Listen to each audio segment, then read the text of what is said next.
Rebonsoir à tous et merci de votre fidélité. Vendredi Sport et nous en parlons de tout cela avec notre confrère de la chaîne Info Sport, Samuel Michel Takpa. Bonsoir et merci d'être là. Bonsoir Mathieu, bonsoir puisque à tous. Les prénoms se terminent par Elle, Michel, Samuel.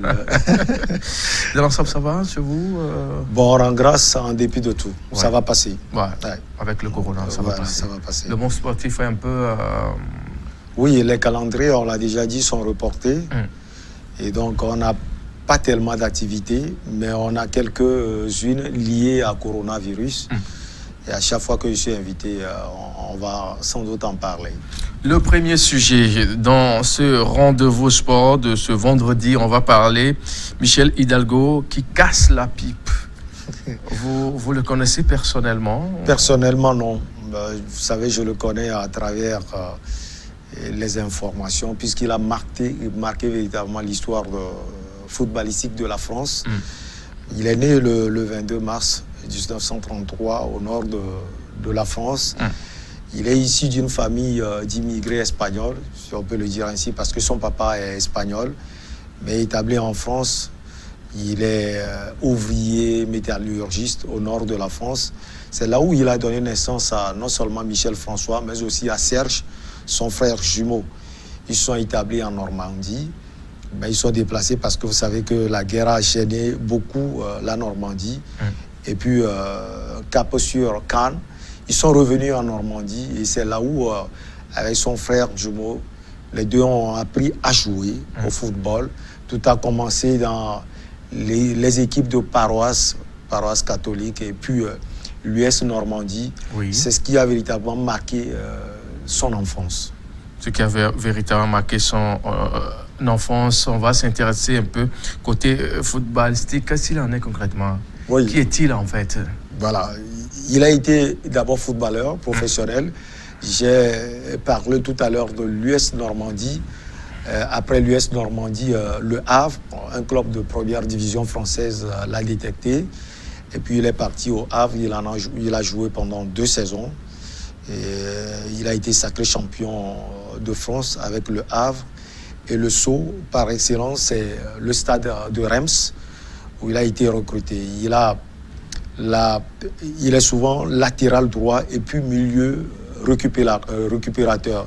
Il a marqué l'histoire de ce club parce que non seulement le stade rennais a pu gagner une fois le championnat de France, mais aussi avec le stade rennais, il a pu jouer ce qu'on appelle la Coupe latine, là-bas dans le vieux continent.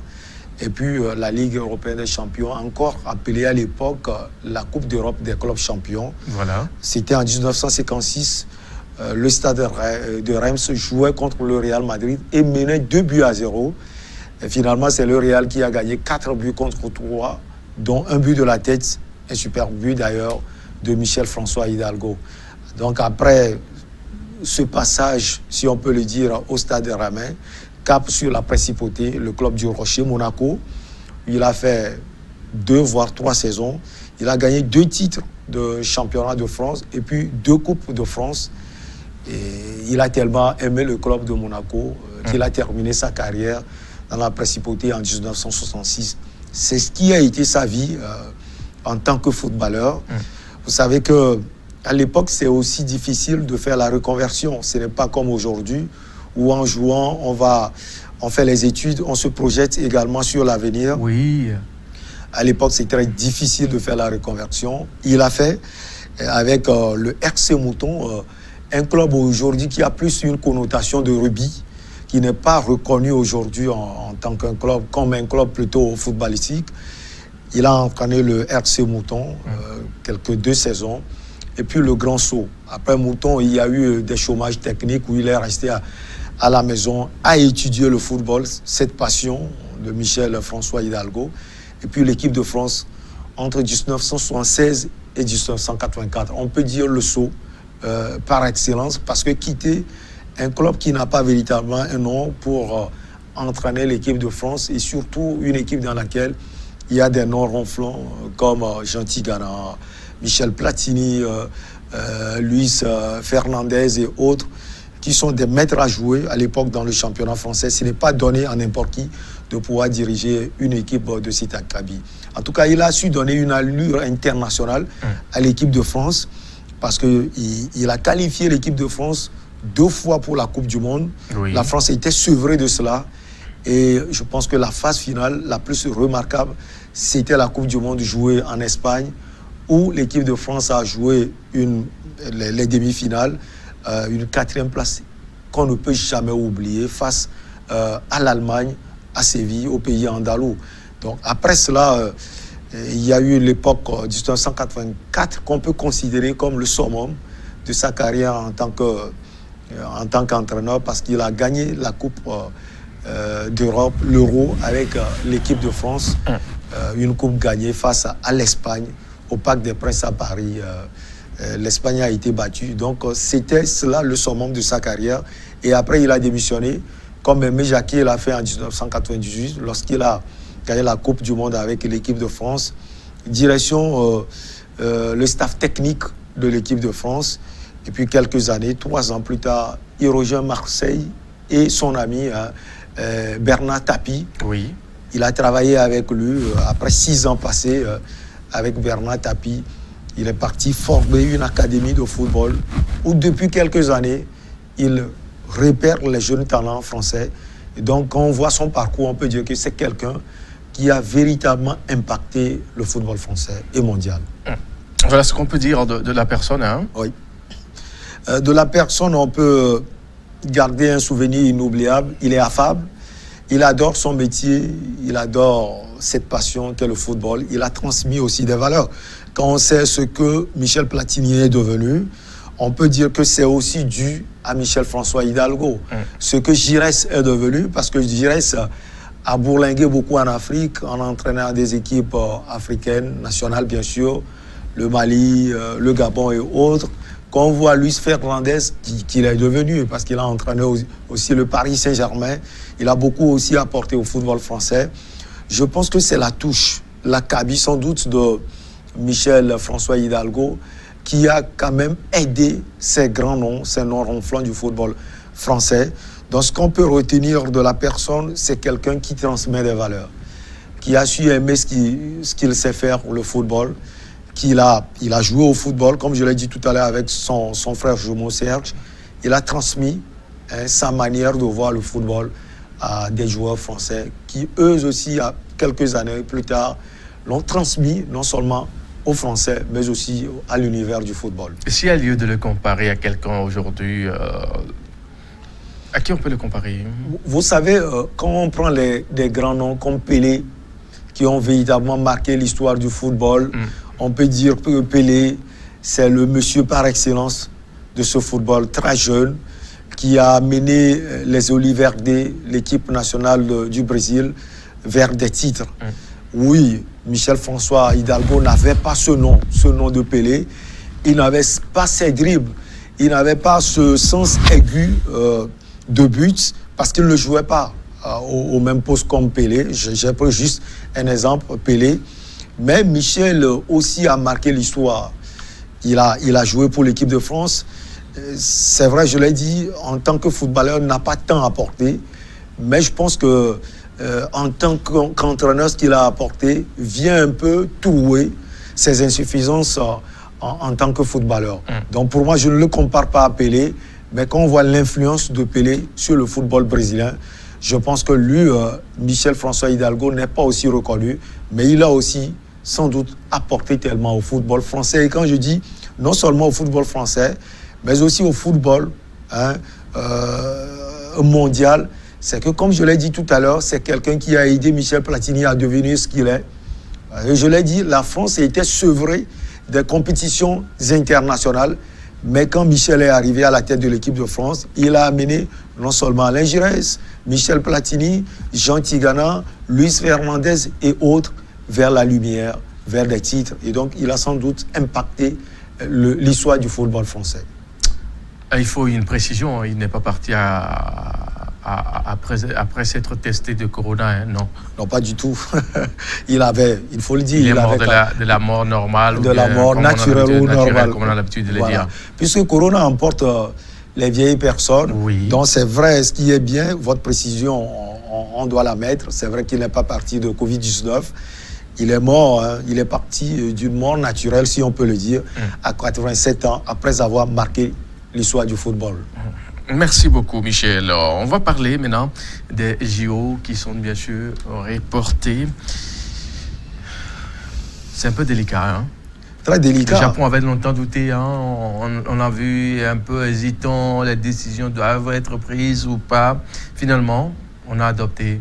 Il y a de cela 2 semaines, précisément, quand vous m'aviez invité, Thomas Bach, le président du comité olympique, rassurait le monde entier que les Olympiades allaient se dérouler comme prévu au Japon.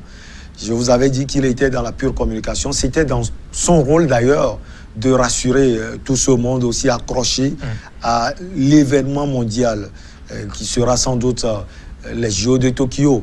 Mais aujourd'hui, il se rend compte, hein, il faut le dire, de l'évidence et de la réalité qui est en face. La réalité, c'est que Covid-19 est en train de ravager tout sur son passage. Donc, il faut prévoir les choses. Donc, les Jeux olympiques sont reportés en 2021. Et donc, c'est clair, compte tenu de ce qu'on a devant nous, la guerre qu'on doit mener, elle doit être contre Covid-19. C'est normal qu'on reporte ces genres de compétition. Alors, quand on parle bien sûr de report, c'est des coûts qui sont partis comme ça, des coûts financiers, les droits de télé qui sont payés, des réservations d'hôtels, tout, la sécurité. Comment ça va être géré dans tout son ensemble? Vous avez tout résumé. Vous savez que la capitale Tokyo a investi plus de 500 millions de francs japonais dans cette histoire d'organisation des JO, ce qui fait 2,5 milliards d'euros. 500 milliards, j'allais dire, de francs japonais. 2,5 milliards d'euros. Donc, c'est un investissement un peu plus énorme que non seulement Tokyo a dégagé, mais aussi le Japon, dans son ensemble, ont dégagé pour pouvoir organiser cet événement. Il y a aussi l'investissement du CIO dedans. Il y a ce comité qui pilotait aussi le projet de Tokyo 2020. Donc, ce sont des coûts un peu plus énormes. Vous avez parlé tout à l'heure des droits télé, qui sont d'ailleurs payés. Vous savez que les Blancs ont l'habitude de faire les choses a priori. Donc, on va bien planifier les choses. Il faut pas faire quelque chose de dernière minute. Oui, voilà, c'est ce qui a été fait aujourd'hui. Il va falloir revoir les choses. Vous savez que la décision a été prise entre lundi et mardi. Le lendemain, c'était le moment de la digestion. Après, c'était le moment de la réflexion et des calculs portant sur des chiffres dépensés pour l'organisation des JO de Tokyo. Vous avez parlé, il y a des chambres, des hôtels qui sont déjà réservés et qui vont être sans doute annulés. Et ceux-là qui travaillent sur les sites au niveau de l'organisation des JO de Tokyo, il va falloir sans doute trouver un moyen nécessaire pour pouvoir soit prolonger leur boulot, soit trouver le juste milieu là, pour ne pas désavantager les parties. Donc ça fait des coûts un peu plus énormes. Alors, l'autre chose, que peut-on faire pour limiter les dégâts actuellement? Ce qu'il faut faire, je l'avais déjà dit sur un plateau, la solution, c'est de faire face à Covid-19. Et d'ailleurs, c'est le moment de lancer un appel. Tout le monde doit respecter les règles d'hygiène. Vous savez, si ces compétitions sont reportées, c'est parce qu'on a en face un ennemi. Et l'ennemi est invisible d'ailleurs. Donc, il faut se conformer aux règles. Et je pense que c'est la première chose à faire.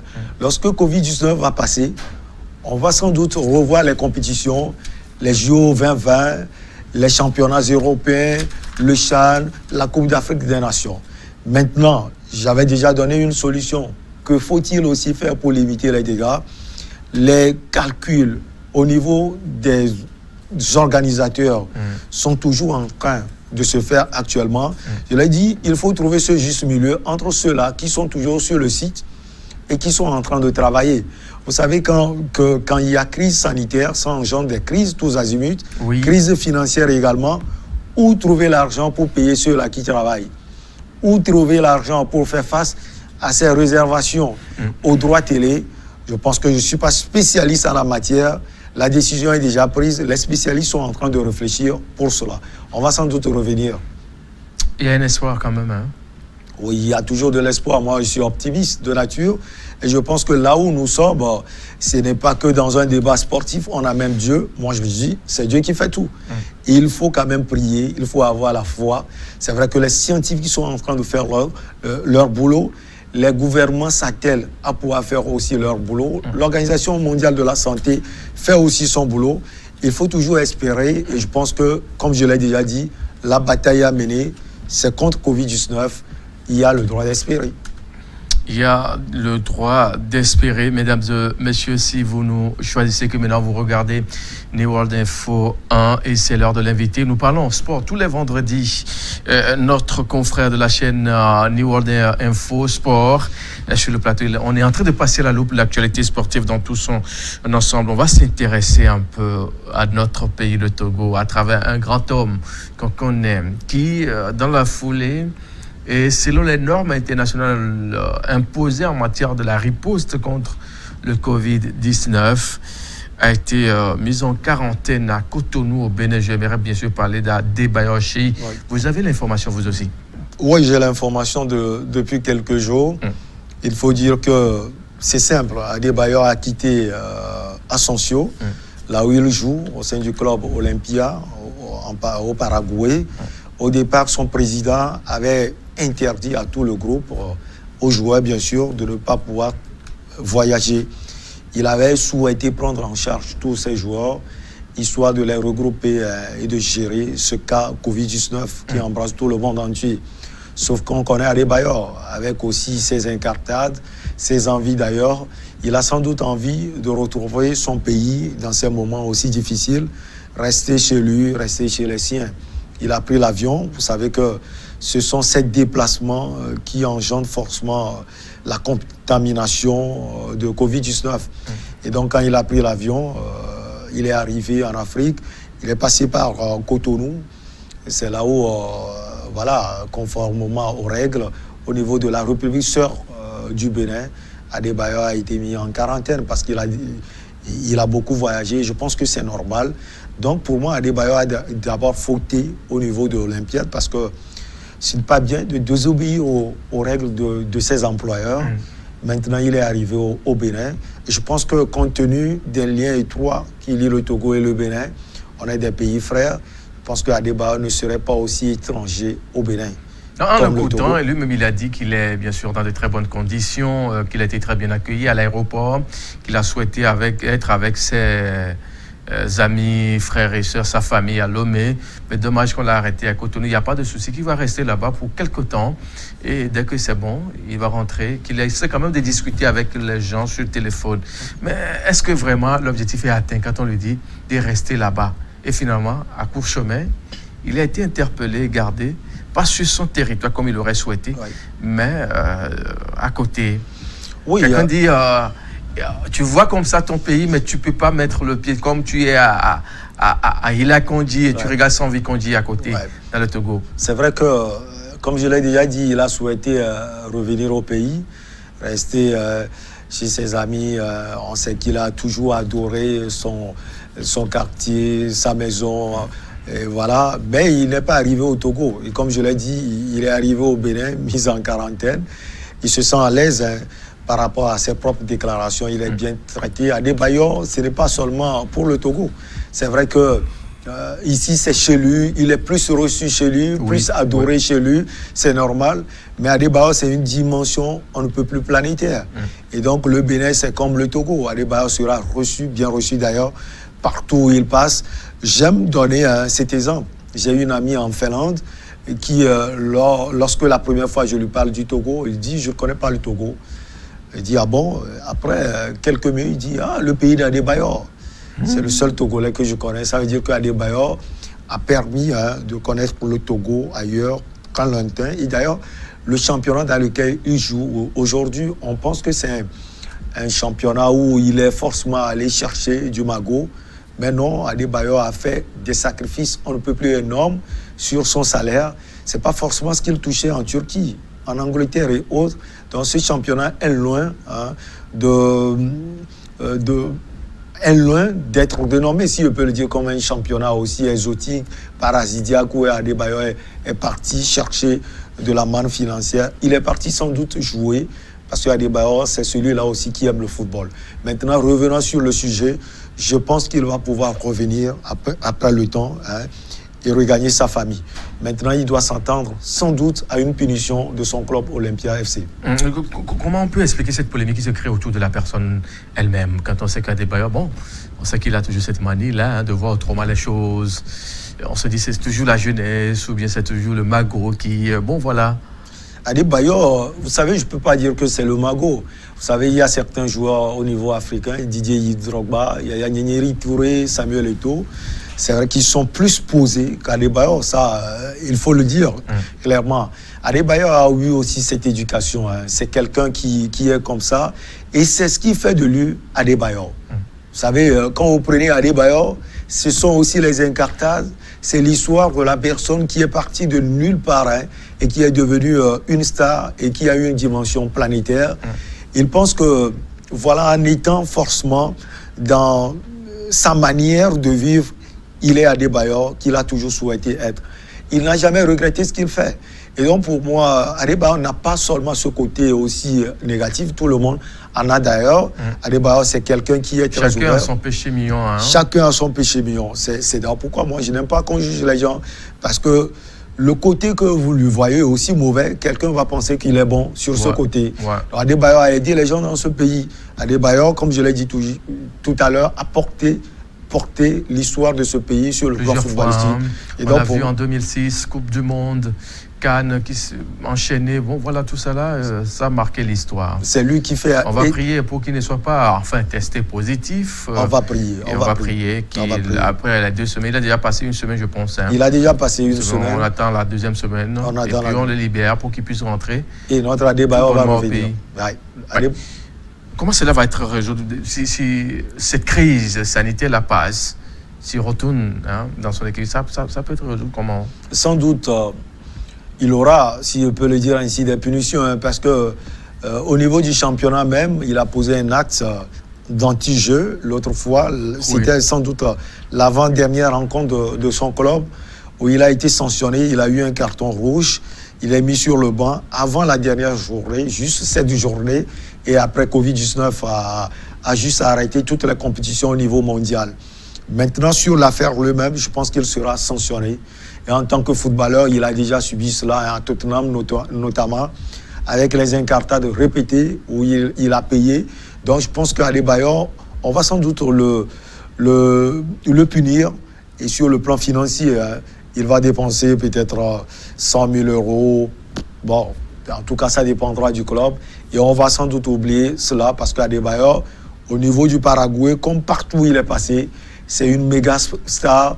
Et tout employeur est capable d'oublier très vite ce qui souille véritablement, si je peux le dire entre griffes, la vie footballistique d'Adebayor et lui donner une chance de pouvoir progresser, non seulement de pouvoir progresser, mais aussi d'apporter à son club. Et surtout l'apport là, c'est l'apport offensif qu'on sait déjà qu'arriver à Asensio Adebayor a tellement donné des passes décisives, il a tellement impacté positivement sur les rencontres de son club.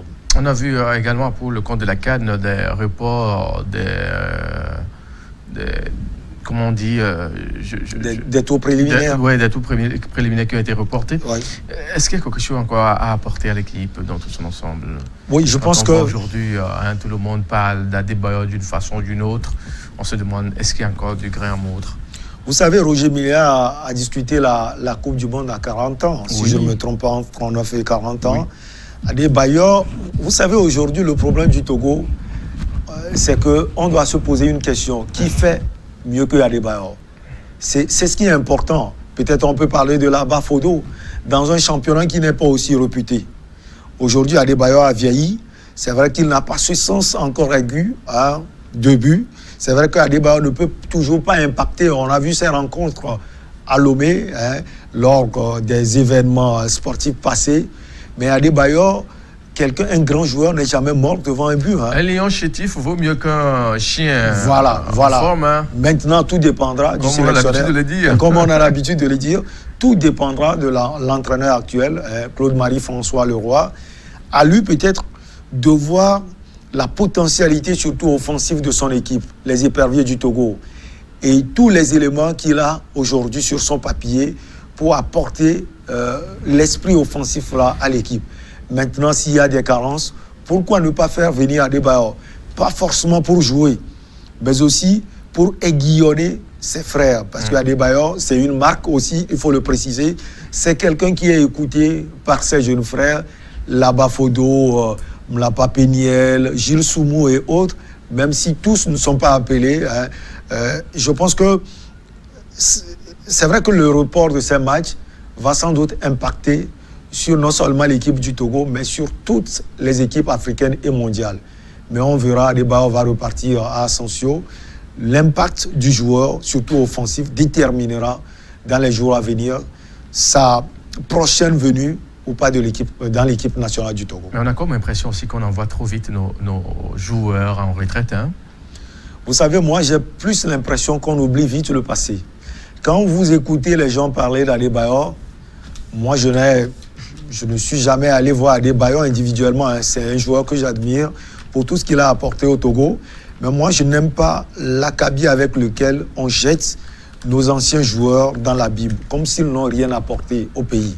Et moi, je le dis sans embâche, quand vous voyez la politique sportive du Togo, c'est une politique qui n'aide pas les joueurs à pouvoir s'épanouir, non seulement dans les championnats locaux, mais à pouvoir porter leur talent vers non seulement les championnats africains, mais aussi européens. Et donc, si un joueur, par ses propres moyens, par son courage, son abnégation, a pu quand même faire une carrière et apporter à l'équipe nationale du Togo, il faut savoir le traiter. Et moi, je le dis, dans la vie d'un sportif, comme dans la vie de tout le monde, rien n'est parfait. Il faut à un moment donné oublier les moments difficiles, les moments d'égarement et apprécier juste la valeur positive, ce que la personne a apporté de positif. Et c'est ce qui est important. Samuel Michel Takpa, merci d'être passé pour les explications. C'est moi qui vous remercie. L'info, c'est juste derrière nous. À très vite pour Regard Croisé.